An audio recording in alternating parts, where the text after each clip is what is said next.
Suara saya kenceng di sini aja. Assalamualaikum warahmatullahi wabarakatuh.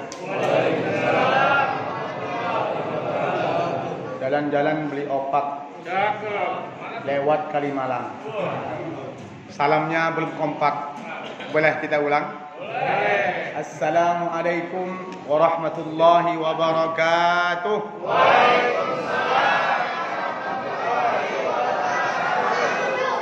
Daun salam banyak di durian sawit. Yang jawab salam saya doakan banyak duit. Urusan duit makin kenceng semua. Ibu-ibu yang gak jawab salam saya doakan suaminya kawin lagi. Assalamualaikum warahmatullahi wabarakatuh.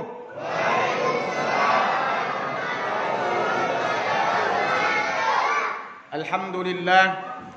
Alhamdulillahilladzi ja'ala Ramadhana syahra siyam liibadihil mu'minin.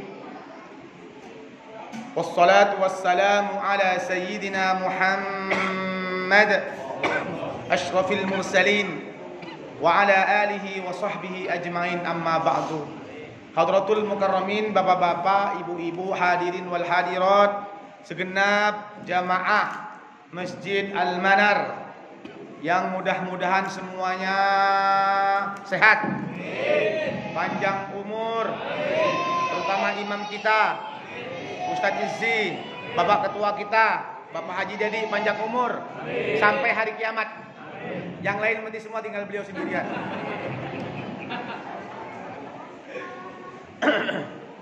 Alhamdulillah, ini malam sudah memasuki malam yang ke-12. Mudah-mudahan amal ibadah kita selama 11 ke belakang kemarin diterima oleh Allah Subhanahu wa taala. Jadikan asbab diampunkan dosa-dosa kita oleh Allah Subhanahu wa taala. Gugur semua dosa-dosa kita sebagaimana makna Ramadan membakar. Amin ya rabbal alamin. Saya kaget. Judulnya ternyata di jadwal ada judulnya Ustaz ya. Saya nggak baca. Yalah, kita kombinasi sajalah. Emang penceramah kacangan. Penceramah biasa, kasih kapan aja jadi. Saya jangankan ada jemaahnya, kalau diundang nggak ada jemaah saya yang ngomong Pak, pasti ada jin dan malaikat di depan saya. Ibu-ibu, bapak-bapak, siap? Orang Madura ceramah? Ngundang dari Madura jauh-jauh. Cuma 25 tahun yang lalu sudah transit di Klender. Nanti temanya paling belakang. Saya sedikit aja di depan. Jamaah, dulu jauh sebelum kita sebagai umat Nabi kita Muhammad SAW diceritakan ada seorang raja yang berkuasa secara mutlak. Raja ini sebenarnya baik sama rakyatnya. Cuman rakyatnya yang nggak tahu kebaikan rajanya. Biasa begitu Pak. Kadang-kadang kalau rajanya baik, rakyatnya nggak tahu kalau rakyatnya baik. Kalau rajanya baik.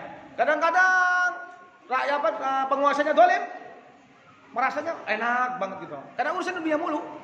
Yang dipikirkan tuh yang penting minyak goreng gitu ya. Iya kan? Ini pada pusing semua urusan minyak goreng nih. Enggak kan? Sudah banyak minyak goreng kan Pak? Alhamdulillah. Raja ini hidup baik, adil. Kemudian beliau ini ingin membangun sebuah istana yang megah dan luar biasa. Maka dibangunlah sebuah istana yang megah dan luar biasa, ingin menjamu rakyatnya. Selesai dibangun dengan megah dan luar biasa, seluruh rakyatnya diundang ke istana, dijamu semua. Tetapi di pintu-pintu masuk istana ditaruh satpam. Kalau dulu itu tentara lah istilahnya Pak ya. Ditanyakan semua yang masuk itu bagaimana pendapatnya tentang istana itu. Semua menjawab istana ini luar biasa. Istana ini hebat dan tidak punya kekurangan apapun. Semua yang diundang seperti itu Pak menjawabnya. Kecuali satu orang. Begitu ditanya, apa pendapat saudara tentang istana ini? Istananya biasa-biasa aja. Meskipun megah dan luar biasa, istana ini tetap mempunyai kekurangan. Akhirnya orang ini ditangkap, dibawa ke hadapan raja. Di hadapan raja kemudian orang ini ditanya, Saudara, begitu katanya Pak. Ini rajanya orang Madura kali Pak ya. Apakah benar saudara mengatakan istana saya ini punya kekurangan? Betul Tuan Raja. Kalau gitu, wah tambah Madura lagi. Bisa saudara tunjukkan kepada saya, apa kekurangan dari istana saya ini? Tuan Raja, saya tidak memungkiri bahwa istana ini megah dan luar biasa. Tapi bagaimanapun juga istana ini tetap mempunyai dua kekurangan, Tuan Raja. Oh iya? Tunjukkan kepada saya. Punya dua kekurangan, Tuan Raja. Tunjukkan kepada saya. Iya, Tuan Raja, sebentar dulu, jangan ngamuk-ngamuk begitu. Kemudian, Tuan Raja, kekurangan istana ini cuma dua. Yang pertama, tahrab wa yamutu sahibuha. Istana ini akan hancur dan pemiliknya akan mati. Masya Allah. Kemudian Raja nanya, saudara, bisa tunjukkan kepada saya di mana ada istana yang tidak akan hancur dan pemiliknya tidak akan pernah mati? Ada Tuan Raja. Tolong tunjukkan kepada saya, wahai saudara. Ada, tenang aja, santai aja. Tunjukkan kepada saya, wahai saudara. Baik Tuan Raja, istana itu adalah surga. Dan pemiliknya adalah Allah.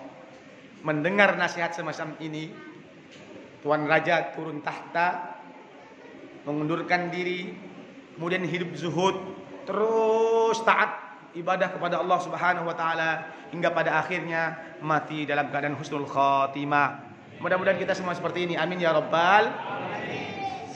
Seharusnya bapak-bapak, ibu-ibu, kita seperti beliau ini dalam menilai dunia, dalam menilai kesuksesan. Kita selama ini sering salah kaprah, salah persepsi tentang ukuran orang sukses. Kita selalu mikir bahwa sukses itu ukurannya dunia. Betul? Betul apa betul? Kita selalu mikir bahwa ukuran sukses itu adalah mobil mewah. Betul? Rumah megah, uang banyak, istri cantik. Wah, istri banyak. Istri cantik. Jadi kalau istri nggak cantik, dia nggak sukses, Bu. Kan kurang ajaran, bukan kurang ajar, Bu. Jelas? Makanya kalau mikir sukses itu jangan pakai logika dunia, pakai logika Quran, pakai logika hadis. Apalah artinya sukses? Mobil mewah, rumah megah, uang banyak, pangkat tinggi. Tapi kalau mati pemiliknya, nanti dilempar ke dalam api neraka. Enggak selamat di kubur. Tidak mendapat perlindungan di mahsyar. Apalah artinya? Jelas Ibu? Enggak ada gunanya, Bu. Meskipun kita banyak uang, meskipun kita banyak harta, rumahnya megah. Kalau kita mau jujur Ibu, sebenarnya kita ini hanya membutuhkan sesuatu yang sekedarnya. Tidur, ya kamar lah. Kalau yang agak kaya, cukuplah 3x3 lebar. Tapi kan kita tidak penuh selama 3 itu begini kan. Paling yang kita butuhkan, lebar badan kita berapa? Iya 2 meter, panjangnya 2 meter, sudah cukup itu Bu. Pakai AC dan gak pakai AC kan sebenarnya kan tergantung kebiasaan. Ada orang nggak mau AC Pak, kedinginan katanya, betul nggak? Itu kan tergantung kebiasaan saja. Jadi intinya selama ini orang itu membutuhkan sesuatu itu tidak sekedarnya, tidak seperlunya, tapi butuh. Wah, betul? Butuh. Wah, wah mobilnya itu. Wah rumahnya. Ya, jadi butuh. Wah, Bu, butuh. Bareng-bareng butuh. Wah. Jelas? Mobil misalnya. Kan yang penting mobil itu bisa mengantarkan kita dengan baik, nyaman, nggak perlu mahal-mahal. Kenapa mesti Alphard? Ya saya juga punya Alphard. Tiap hari saya bawa Al-Fatihah. Ya kan? Yang penting kan bisa mengantarkan. Lebihnya apa? Wah, mobilnya. Ya, kan itu yang dibutuhkan kan? Padahal kebutuhan utama mengantarkan kita kemana kita ingin pergi. Itu aja kebutuhannya kan. Yang penting jangan odong-odong banget Pak, yang mabuk di jalan nggak sampai-sampai juga. Yang standar-standar saja kan gitu ya Bu ya, betul nggak? Betul. Kalau bilang nggak betul saya pulang nih. Oleh karena itu Ibu, meskipun kita banyak uang, rumah megah, mobil mewah, tapi kalau umur kita nggak panjang juga percuma. Paling lama kita menikmati harta yang kita miliki itu 65 tahun. Paling lama 70 tahun. Betul nggak? Kalau yang jadul-jadul ini, wah ini biasanya umurnya panjang-panjang Pak. Tapi yang milenial, nah itu sudah pabrik gula, ya pabrik asam, pabrik garam, ya kan? Betul nggak? Makanya Masya Allah. Jadi apa gunanya kalau begitu? Sudah nggak bisa makan durian, ya, nggak bisa makan kambing, ya, teh manis sudah dikurangin. Lalu apa artinya dunia buat kita kalau begitu Bu? Makanya, lau kanatid dunya tusawi indallahi janaha ba'udah. Kalau seandainya dunia ini bagi Allah sama nilainya dengan sayap nyamuk, masa kau minhal kafir? Itu orang kafir tidak akan dikasih makan, Ibu. Ibu, berarti dunia itu bagi Allah nggak sama nilainya dengan sayap, lebih hina. Jelas? Maka Rasulullah SAW mengingatkan kepada kita dengan ketika beliau membaca surah Alhaakumut takatsur hatta zurtumul maqabir. Alhaakumut takatsur. Sungguh manusia itu telah lalai dan bermegah-megah. Megah-megah boleh nggak? Boleh. Mewah-mewah boleh. Duit sendiri kok. Cuman sering lah. Jadi kalau orang punya duit mau beli rumah 10 rumah biarin aja. Yang penting duit sendiri bukan hasil korupsi. Kan gitu ya. Mau gonta-ganti mobil boleh. Duit sendiri hasil kerja. Boleh-boleh aja. Tetapi itu bukan kebiasaan orang soleh. Orang-orang soleh itu biasanya apa? Musim hujan tidur di luar, musim panas tidur di rumah. Supaya apa? Supaya mudah bangun. Betul. Itu orang soleh begitu Pak. Kalau musim hujan tidur di luar, supaya kehujanan, bangun sholat. Gitu Bu. Kalau musim hujan tidur di luar, musim panas tidur, biar nggak bisa tidur, biar gerah. Tengah malam gerah, bangun sholat. Itu orang soleh begitu Bapak. Nyatanya kan kita dulu di kampung-kampung kita biasa-biasa aja ya.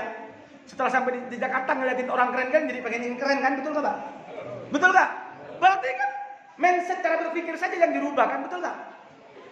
Termasuk saya Bapak.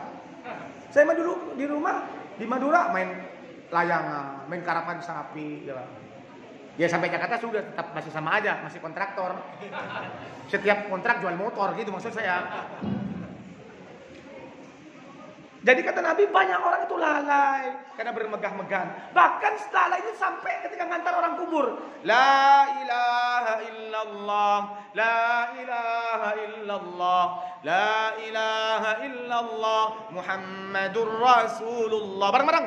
La ilaha illallah, la ilaha illallah, la ilaha illallah, Muhammadur Rasulullah. Ketika mayat dipikul di atas bahu kita, tapi meskipun kita mengantarkan bahkan sampai di kuburan, kita masih sempat bercanda Bapak. Bahkan ketika sudah dimasukin harus tipu-tipukan, masih mikirin dunia. Itu namanya lalai kita Pak. Padahal kita pasti suatu saat akan dikubur sebagaimana orang yang kita kubur, akan dipikul sebagaimana orang yang kita pikul. Jelas Ibu? Tapi masih sering kan kita tahu kok gimana tangan. Gimana urusan? Masih mikirin urusan dia padahal yang diantarkan orang mah. Sabit Al-Bunani mengatakan, "Manaro mayitan illa wa kunna qad bakian." Saya tidak pernah melihat orang-orang soleh dulu ketika melihat orang meninggal pasti nangis semuanya Pak. Nangisnya bukan nangis meratap Pak.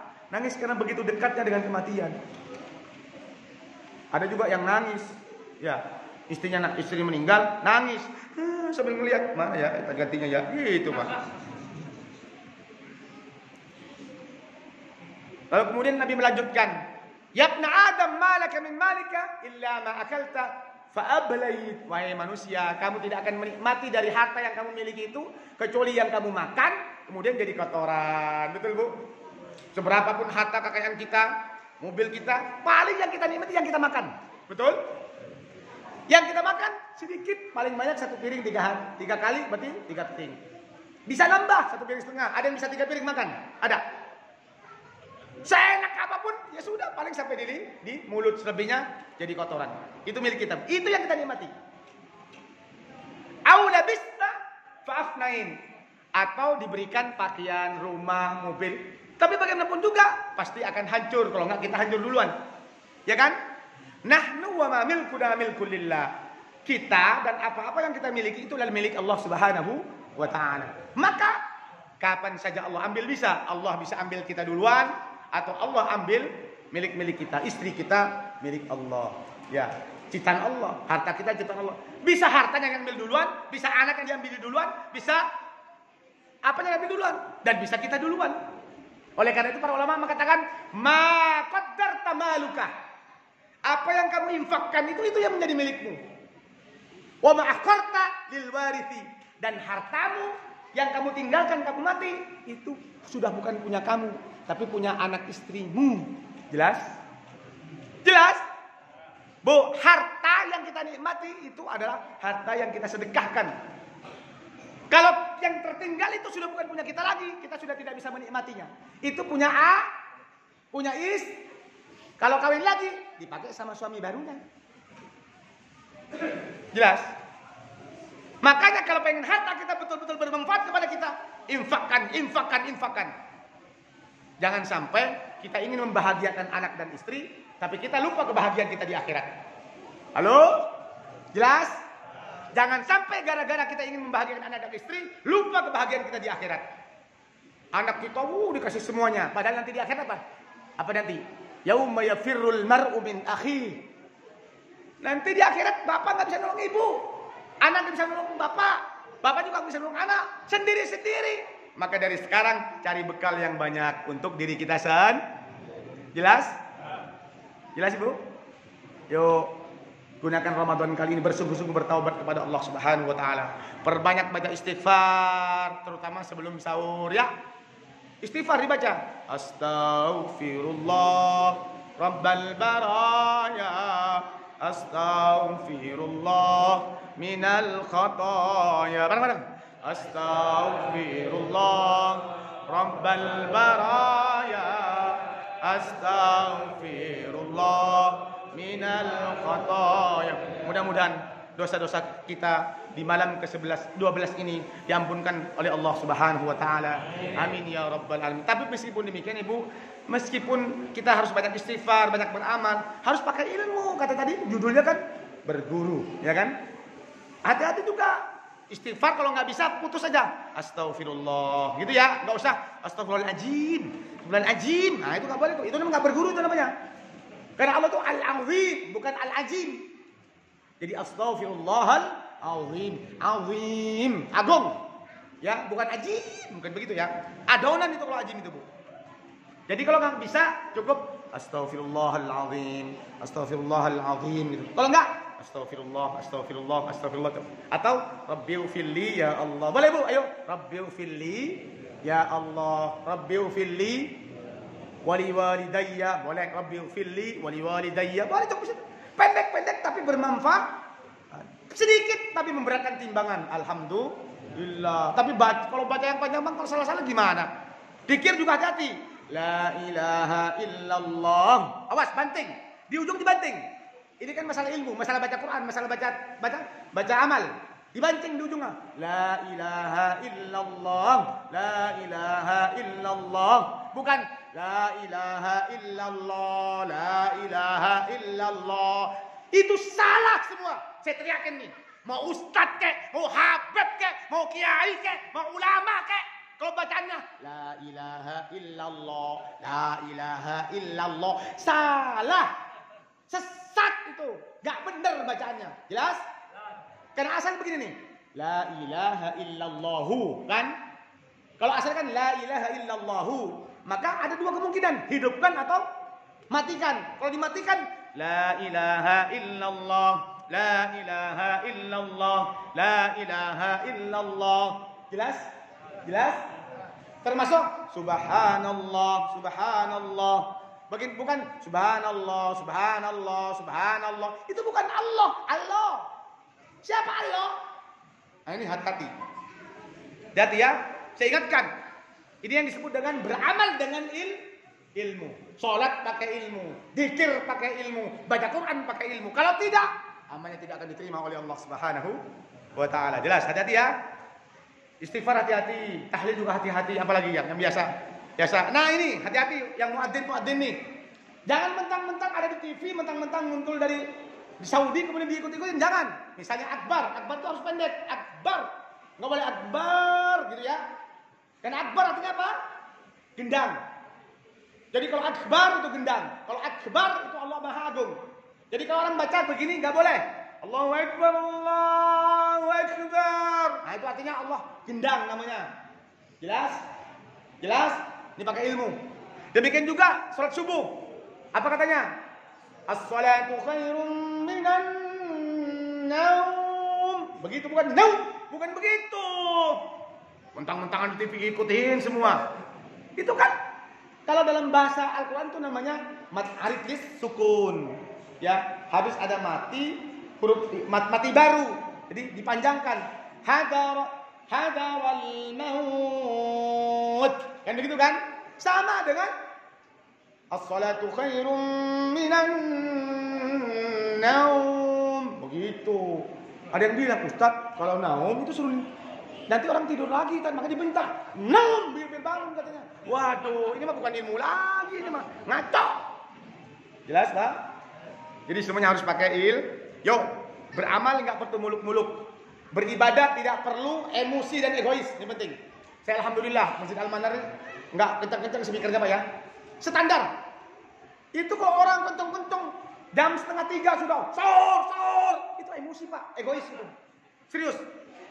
Kan kita mau bangunin orang tujuannya jangan dipahalakan. Tapi kalau anak kecil baru tidur bangun bukan pahala yang dapat Pak. Jelas? Dosa. Saya tidak mikirin menteri agama. Yang penting cara beragama yang benar itu tidak boleh egois dan tidak boleh emosi. Jelas ya? Santai, kita semuanya standarnya nyari pahala dari Allah Subhanahu. Bangunin orang boleh sahur. Diberitahukan kepada segenap jemaah sekitar Masjid Al-Manar bahwa jam sekarang. Jangan teriak-teriak loh. Ada orang tua yang baru tidur, betul? Ini hati-hati Pak, beragam ganggu orang Pak. Kalau di dalam masjid baca Quran kencang-kencang ganggu orang sholat haram. Betul nggak? Nah, penting ya. Yuk, gunakan kesempatan kali ini kita bertobat kepada Allah Subhanahu wa taala. Kita tidak tahu tahun depan bahwa kita masih hidup enggak, betul? Bapak-bapak, ibu-ibu masih yakin tahun depan hidup? Bilang amin, hidup gitu Pak. Amin, hidup lagi. Ketemu saya lagi Pak nih. Demikian, mudah-mudahan ada manfaatnya. Mohon maaf ceramahnya ala Karapan Sapi Madura, tapi paling tidak mudah-mudahan membawa kebersamaan bersama kita dalam masjid ini, dan mudah-mudahan menjadi asbab kita semua nanti berkumpul di dalam surganya Allah Subhanahu wa taala. Saya enggak ngimamin. Biar anak saya ngimamin nanti. Insyaallah anak doakan saya tidak riya. Saya minta tahfiz bil imam. Anak saya sekarang kelas 2 SMP baru naik dari kelas 1. Sekarang sudah 25 juz. Insyaallah malam ini anak saya akan ngimami sesuai dengan malamnya juz 12. Tapi mulai dari awal surat Hud. Minta doanya mudah-mudahan tahun ini bisa selesai 30 juz, dan insyaallah kalau dibutuhkan di Al-Manar tahun-tahun berikutnya akan saya bawa. Demikian dari saya, mudah-mudahan ada manfaatnya. Wassalamualaikum warahmatullahi wabarakatuh.